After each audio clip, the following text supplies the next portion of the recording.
The people of Iraq will be going to the polls May 12th to elect their leaders. Iraqi Christians have seen their numbers dwindle from more than 1 million just before the Iraq War to no more than about 300,000 today. What do they want from their leadership? What role can American Christians play in helping them? Well, joining us is Juliana Taimoorazy. She's senior fellow at the Philos Project and president of the Iraqi Christian Relief Council.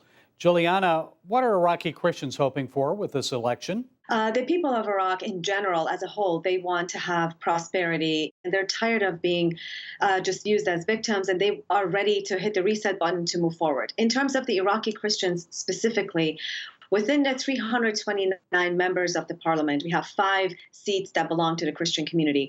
And what we want is to elect people that are really true blue advocates for the persecuted Christians inside Iraq, to bring about the right policies within the Iraqi borders, and also be really the just voice for all of us within Iraq on the international stage. The persecuted church in Iraq is truly tired of this continuation of the suffering that is inflicted upon them, whether it's economical, education, and really trauma, because they're inflicted with such trauma as well. We cannot forget that, but we're really hoping with a new way forward starting May 12th. We know many Christians have returned to their homes in cities like Karakosh, but how many are still homeless and in need right now? Within Iraq, we have less than 200,000, about 200,000 left. About 60,000 have returned to the plains of Nineveh, where originally this is our ancestral homeland.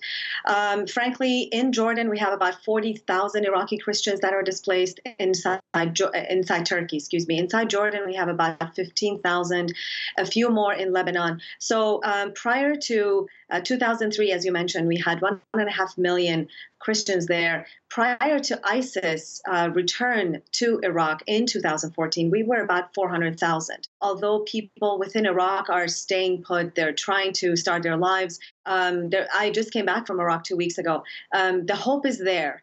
The conditions are really hard.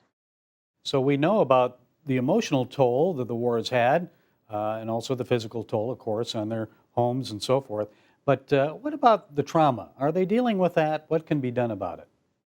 Well, there are some smaller organizations that have brought some programs, but there's really nothing comprehensive on the ground in Iraq. What needs to happen is instead of, or in addition to building communities in terms of brick and mortar, their homes, their streets and churches, there must be real attention paid to building the human person. But I appeal to the world community to pay extra attention to building the human person.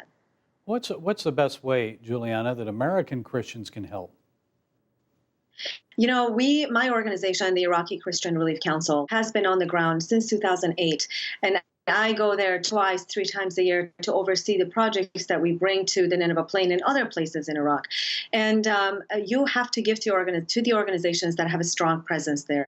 Is American aid getting through? Because I know I've talked to Nina Shea in the past, and she said some of that just was not really getting to the people. It was going through the UN and to camps and wasn't really getting to Christian people. Yes, Nina is absolutely correct. A lot of that aid has not reached the people on the ground. Again, I was there 2 weeks ago. I saw the suffering is very real. Some homes are being built, churches are being erected very fast. But the economy suffers. The key is to really bring the economy back, job creation back to the Nineveh Plain, because people are waiting. People are waiting in Jordan potentially to return. People in Turkey, from Turkey, want to return to the Nineveh Plain. If people are giving in the UN, they have to be really conscious of where the money is going. The UN is not doing as much work as they're saying, and if the aid is given to the Iraqi government directly or to the Kurdish government directly, I promise you, Gary, most of it, if not all, is abused, and there's a lot of corruption in that country. So, what should we as Christians do beyond providing physical relief? How can we pray for them? First and foremost, prayer is important. Fasting is important. We have to pray for the leadership. Not much of this is discussed out in the Christian world. We have to pray for the leaders that are just in Iraq to rise to the occasion, to help to stand with the persecuted church.